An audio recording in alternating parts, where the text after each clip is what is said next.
começa estudando a lição e deixa o assunto fluir. Então, muitas vezes, a gente acaba até abordando alguns outros temas durante o estudo. Então, sinta-se livre para participar conosco, os nossos convidados também aí, sintam-se livres para falar no momento que desejarem, e juntos a gente vai estudando. Então, a lição número 9, Jacó, o enganador. Sempre antes de começar a lição, eu acho que é muito importante nós entendermos e relembrarmos um pouco do que nós estudamos na semana anterior. Então, na semana anterior, nós falamos um pouco sobre os últimos momentos de Abraão. E nós vimos ali Abraão recebendo o filho da promessa, Deus pedindo para que ele sacrificasse aquele filho, e ele compreendendo de fato o que significava a promessa e a confiança em Deus, ele vai e oferece Isaac em sacrifício. E nós vemos ali então a livração que Deus dá para ele naquele momento, já o prenúncio da graça, a graça imerecida. Depois nós vemos também a morte de Sara e a preocupação de Abraão em que Isaac casasse com uma mulher que fizesse com que a sua descendência continuasse nos caminhos de Deus. E agora nós vamos estudar sobre Jacó, o enganador. Antes de nós começarmos o estudo, gostaria de ler 3 versos com vocês para que a gente comece a compreender o que significava aqueles filhos para o próprio Abraão, aqueles netos para o próprio Abraão. O primeiro está lá em Gênesis 25, verso 7, que diz assim: Abraão viveu 175 anos. Então nós temos a idade de Abraão aqui. O segundo verso que eu gostaria de ler está lá em Gênesis, no capítulo 21, e o verso 5. Gênesis 21, verso 5.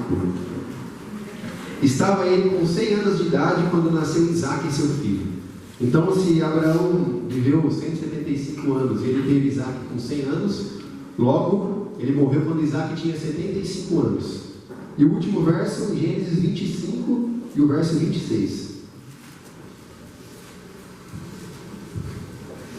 O finalzinho do verso diz assim: tinha Isaac 60 anos de idade quando Rebeca deu à luz. Então, se Abraão viveu até os 75 anos de Isaac, e Isaac teve um filho, os 2 filhos na verdade, Jacó e Esaú, com 60 anos, então Jacó ele esteve na presença dos seus netos por 15 anos. Então, se Jacó esteve na presença dos seus netos por 15 anos, certamente ele conversou com aqueles netos e contou para aqueles netos tudo o que havia acontecido com ele. As promessas de Deus, a importância de eles se manterem no caminho de Deus para o contínuo da descendência. Então aqueles netos eles conheciam a história, eles sabiam da importância, né? Isso nos remete a dois pensamentos, né? O primeiro é que na história de Isaac, Abraão reviveu o problema que ele teve sobre a infertilidade, né? Porque Isaac e Rebeca eles ficaram casados por 20 anos e Rebeca era estéril e eles não conseguiam ter filhos. Então Abraão ele relembra esse episódio da vida dele, na vida de seu filho. E o segundo ponto, como eu disse, né, certamente quando os gêmeos nascem, Abraão, que fica 15 anos junto com eles, conta para eles tudo o que havia acontecido e eles entendem então quais eram as provações de Deus, quais eram os livramentos de Deus e o que significava aquela descendência para eles. Então aí nós podemos já começar a falar um pouco sobre Jacó e Esaú. A lição ela já nos traz algumas evidências da personalidade desses 2 filhos de Jacó, de Isaac, né? E eu gostaria de pedir para alguém ler para a gente Gênesis capítulo 25, do verso 25 ao verso 27.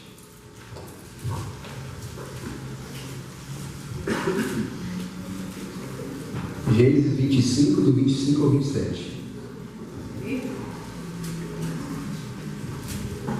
Saiu o primeiro ruivo todo revestido de pelo, por isso lhe chamaram Esaú. Depois nasceu o irmão, segurava com a mão o calcanhar de Esaú, por isso lhe chamaram Jacó. Era Isaac de 60 anos, quando Rebeca nos deu à luz. Cresceram os meninos, Esaú saiu perito caçador, homem de campo. Jacó, porém, homem pacato, habitava em tendas. Está 27? Isso, obrigado, dona Anitta. Então aqui nós vemos referências às personalidades dessas 2 crianças que nasceram, né? Em Esaú nós vemos que há uma ênfase sobre as suas características físicas. Então Esaú era um homem peludo, um homem caçador, um homem parrudão ali, né? Um homem bruto, né? Enquanto Jacó, nós temos ênfase em sua personalidade. Jacó era um homem calmo, era um pastor de ovelhas e vivia em suas tendas. E nós vemos que em determinado momento Isaac prefere Esaú, porque exatamente Esaú era a imagem de um filho que os antigos eles gostariam, né? Um filho que cuidava ali da sua casa, um filho que caçava, um filho forte. E nós vemos que ali começa então já uma disputa entre aqueles dois. E em determinado momento nós conhecemos a história quando Esaú ele retorna de uma caça, né? Faminto, uma caça que certamente o havia feito com que ele estivesse cansado. Ele encontra o seu irmão Jacó cozinhando uma deliciosa sopa de lentilha. E naquele momento então Jacó oferece aquela sopa em troca do direito à primogenitura. E para nós parece um pouco até estranho essa questão do direito à primogenitura, né? Mas naquela época, para aquelas pessoas, a primogenitura tinha um significado muito importante. O primogênito ele recebia o dobro da herança de seus pais. E o primogênito também era responsável pela liderança espiritual da família. Ele era o sacerdote da família. Então ele era responsável pelos sacrifícios, pelos rituais que eram feitos. E por isso que ser o primogênito trazia uma responsabilidade muito grande. E aqui nós vemos que Esaú ele se preocupava mais com as questões materiais e físicas, com uma sopa de lentilhas, do que com o seu direito à primogenitura. E que nós achamos que é interessante a diferença, o caráter de duas pessoas, Esaú e Jacó. Esaú, você vê um perito caçador, né, com o caráter de um perito caçador, não tem medo de nada, destemido, ele enfrenta o que vier na frente dele. E muitas vezes isso ele mete uma pessoa que não dá importância para as coisas. Se vai para pensar e estudar, vai ver que Esaú não se preocupou muito com as bênçãos que ele ia receber pela primogenitura dele, né, que Isaac estava reservando para ele. Até mais para frente nós vamos estudar a parte das bênçãos ali. Jacó não, aqui a lição fala que ele era um rapaz pacato. Aqui a lição fala do hebraico Dan, né, traduzido como íntegro, reto, justo, aqui vamos dizer assim, né, como Jó e Noé foram. Jacó já era uma pessoa assim, um jovem mais reservado, mais tímido, pensando nas bênçãos de Deus. E eu gosto muito de trazer para os nossos dias. Muitas vezes nós focamos muito em Jacó, como enganador, enganou com um prato de comida, enganou porque se vestiu como irmão e foi lá e roubou a bênção do irmão mais velho assim, porque ele viveu. E muitas vezes nós somos também como Esaú. Temos bênçãos reservadas para a nossa vida, temos promessas de Deus reservadas para a nossa vida. Deus quer nos transformar em instrumentos para ser bênção para a vida das pessoas. E muitas vezes com Esaú nós não damos importância. Vêm outras pessoas e muitas vezes nos enganam com promessas que muitas vezes aos nossos olhos são coisas melhores que as coisas de Deus. Então muitas vezes nós focamos muito em Jacó. Temos Jacó em nossa vida também, muito no nosso caráter, mas também temos de Esaú também. E é interessante nós analisarmos essa questão de Jacó, né? Porque Jacó, ele é um enganador, mas ao mesmo tempo ele é descrito como um homem íntegro e reto, assim como Noé e assim como Jó, né? na raiz do hebraico. E se nós pensarmos sobre Jacó ele engana o seu irmão e mais para frente ele engana também o seu pai. Jacó ele queria uma coisa boa, que era o direito à primogenitura, porque ele se importava com isso, ele queria ser o líder espiritual da sua família. Então, ao buscar uma coisa boa, ele age de uma maneira errada. E quantas vezes na nossa vida nós não fazemos a mesma coisa? Querendo algo bom, nós fazemos aquilo que nós não devemos fazer. Então essa é uma reflexão muito interessante para nós também, né? Muitas vezes nós queremos coisas boas, mas nós agimos de maneira contrária ao que Deus pede para que nós façamos. Nós não temos a paciência de esperar o momento correto. Aqui então, você vê a lição fala. Esaú, ele procurou naquele momento o prazer imediato, visível e físico, né? Ele não pensou na bênção futura. Tem até um verso, eu não lembro qual que é agora, mas está dentro do enredo dessa história, em que ele fala assim: eu estou a ponto de morrer de fome. E ele então, não sei, na cabeça tenha passado que ao invés de eu morrer de fome aqui, eu vendo a primogenitura. Mas você vê que interessante, né? A Bíblia mesmo aponta, e quando a gente fala em oração, a gente fala sobre o Deus de Abraão, Isaac e Jacó. E não era para ser assim, era o Deus de Abraão, Isaac e Esaú. A primogenitura constitui então ali a bênção, né? E mais esse ponto que você falou. Muitas vezes a gente procura algo bom, mas por meios que não são bons. E aí também se torna errado.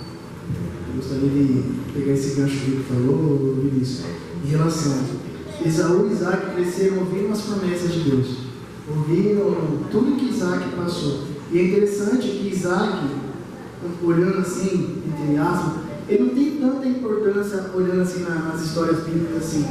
Isaac teve uma grande importância até um momento ali que Abraão levou ele para ser sacrificado.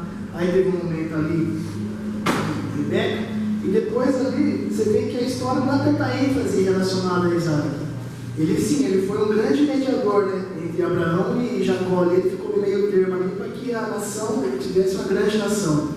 Mas nós vemos ali em relação a Isaac e Esaú, como a diferença dos dois é.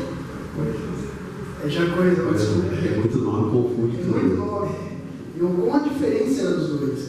Então, um ele queria um prazer imediato, ali no momento. O outro não, ele já via algo futuro à frente já. Né? Posso falar? Então, na verdade, Esaú, ele pedia as bênçãos, mas a intenção dele era bem material, não era interessado nas bênçãos de Deus. E Jacó era diferente, você vê. Mas aí, avançando na história, quando Esaú descobre o que Jacó havia feito, começa a dar ruim, né? Esaú fica furioso e quer matar Jacó. E aí nós sabemos a continuação da história, né? Jacó tem que fugir da sua casa para se livrar das mãos do seu irmão. E nós chegamos então a Gênesis, no capítulo 28. Gostaria que alguém lesse para a gente do verso 10 ao verso 13. Gênesis 28, 10 a 13.